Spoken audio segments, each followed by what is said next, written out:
Taxotere is a chemo drug used to treat women with breast cancer. Now, if you're a woman with breast cancer, you don't know what chemo drug was used, obviously. It's not like taking an over-the-counter pill or a prescription pill.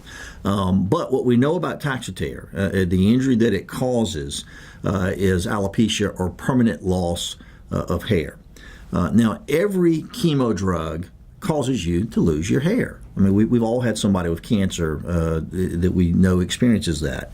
But normally, within 6 months, you will see your hair return to the condition that it was before you started the chemo treatments, within 6 months after you end those treatments.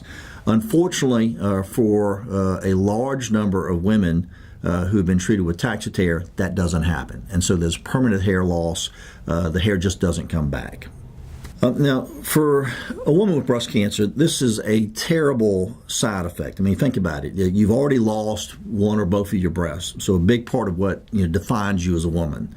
And now you're also left with a condition that you have permanent hair loss. The problem is that the manufacturer knew full well that this was a side effect from this drug.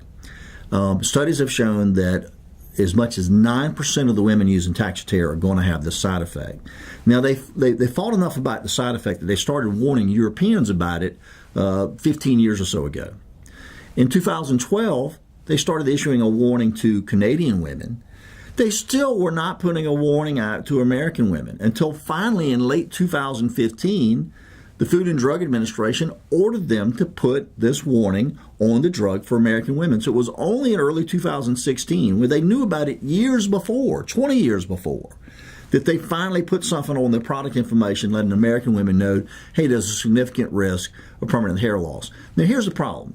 If my wife or my mom had breast cancer, and I thought this drug might be twice as effective at treating breast cancer, but there was this risk, 9% risk of permanent hair loss, I suspect I'd say, well, go for it. I mean, if it's going to save your life, you'll wear a wig. But the problem is that this drug is no more effective at treating the underlying cancer than the drug that it replaced. So like many of these situations, I mean, it just comes down to a marketing decision made by the drug company, and in this case, a decision to essentially hide this side effect from American women when they were warning women around the world about it years ago.